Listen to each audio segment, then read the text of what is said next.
The story of the Wounded Knee Massacre is often taught as a tragic footnote in American history, the final bloody confrontation between the U.S. Army and the Lakota Sioux. But it was more than just a battle. It was the symbolic end of the American Indian Wars, a brutal punctuation mark on the violent suppression of indigenous resistance. On December 29, 1890, at Wounded Knee Creek in South Dakota, this history was written in the blood of over 300 Lakota men, women, and children, all killed at the hands of the U.S. Army. Today, we're going to look beyond the headlines and understand the full story of what led to this massacre and why its legacy still echoes today.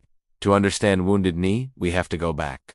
The Lakota Sioux were one of the most powerful Native American nations on the Great Plains. For centuries their culture thrived, built on a deep spiritual connection to the land they hunted and lived on. But the relentless westward expansion of the United States changed everything. Settlers backed by the railroad and the military pushed deeper into Sioux territory. The U.S. government made treaties, promising land and peace, but these treaties were broken, time and time again. Eventually, the Lakota were forced onto reservations, small parcels of often barren land. Their traditional way of life, hunting buffalo, roaming freely, was destroyed. The government tried to force them into farming, a life alien to their culture and nearly impossible on the poor soil they were given. As a result, by 1890, the Sioux had already lost most of their ancestral lands, forced onto reservations where starvation, disease, and poverty ran rampant. Their culture, once rich with tradition and freedom, was being crushed under the weight of U.S. expansion. It was in this desperate environment that a new hope emerged, a spiritual movement that would inadvertently set the stage for tragedy. In response to their dire circumstances, a new religious movement took root among the Lakota Sioux,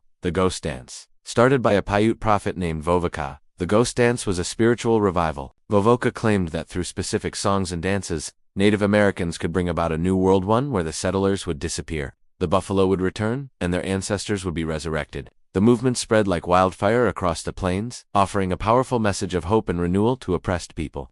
For the Lakota, it was a form of spiritual resistance, a way to reclaim their identity and dream of a better future. But to the U.S. government, the dance was not a symbol of hope, it was a symbol of uprising. Officials and military leaders grew paranoid, fearing that the growing unity among tribes could lead to a full-scale rebellion. Their fear focused on one man in particular, the legendary chief, Sitting Bull. Sitting Bull was a towering figure of Native American resistance, famous for his role in the Battle of the Little Bighorn. By 1890, he had embraced the Ghost Dance, and the government saw him as a dangerous agitator, the primary catalyst for the movement among the Lakota. They decided he had to be stopped. On December 15, 1890, U.S. Indian police were sent to arrest him at his home on the Standing Rock Reservation. The attempt was chaotic. A struggle broke out, a shot was fired, and in the ensuing firefight, Sitting Bull was killed. His death marked the end of an era for the Lakota and sent a shockwave of fear and anger through the community. It was the spark that would ignite the tensions leading directly to Wounded Knee. Fearing for their safety after Sitting Bull's death, many of his followers fled. They joined up with a band of Minneconjou Lakota led by Chief Bigfoot, also known as Spotted Elk. Bigfoot was known as a peacemaker and wanted to avoid conflict. He decided to lead his group of about 350 people, many of whom were women and children, to the relative safety of the Pine Ridge Reservation.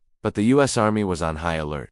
Fearing a mass uprising, they were determined to intercept and disarm any Lakota bands found off their designated reservations. On December 28, 1890, the 7th Cavalry, the same regiment Custer had led at the Little Bighorn, intercepted Chief Bigfoot and his band near Wounded Knee Creek. The Lakota were exhausted and freezing. Bigfoot himself was seriously ill with pneumonia. They were escorted to a nearby encampment and surrounded by heavily armed soldiers, who set up 4 rapid-fire Hotchkiss guns on a ridge overlooking the camp. With tensions already simmering, they were ordered to disarm. The soldiers were nervous, and the situation was about to spiral out of control. On the cold morning of December 29, 1890, everything exploded. The soldiers moved into the camp to confiscate the Lakota's weapons. Most were surrendered peacefully. But during the search, a deaf man named Black Coyote, who didn't understand the soldiers' commands, was reluctant to give up his rifle. It was a brand new rifle, and he had paid a lot of money for it. As soldiers struggled to take it from him, a single shot rang out. To this day, no one knows for sure who fired it. It didn't matter. The soldiers instantly opened fire on the largely unarmed camp.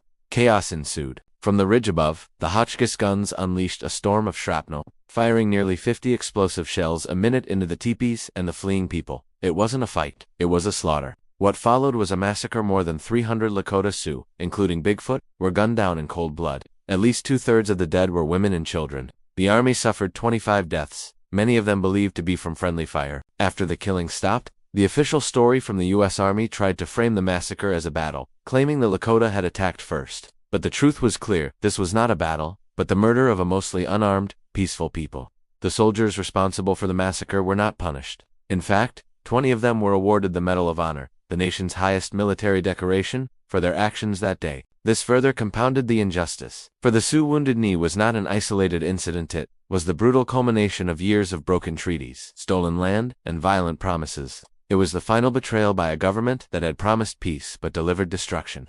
And for the Lakota, it was the end of an era, the final nail in the coffin of their armed resistance.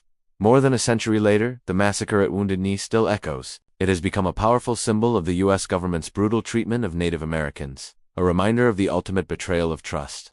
The site itself remains sacred and sorrowful ground.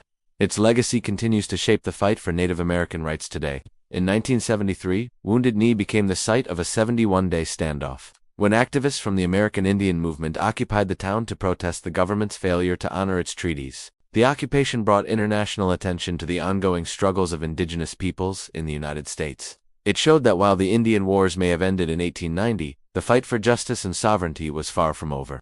Wounded Knee serves as a harrowing reminder of the price paid by the Sioux and other Native American tribes in their resistance to U.S. expansion. It represents one of the darkest chapters in American history, a moment that must not be forgotten or sanitized. Today, it is a symbol of injustice, but also of the incredible resilience and enduring strength of indigenous peoples who continue to fight for their rights, preserve their culture, and ensure that the stories of their ancestors are heard. Thank you for watching. If you found this video informative, please like, share, and subscribe for more deep dives into history.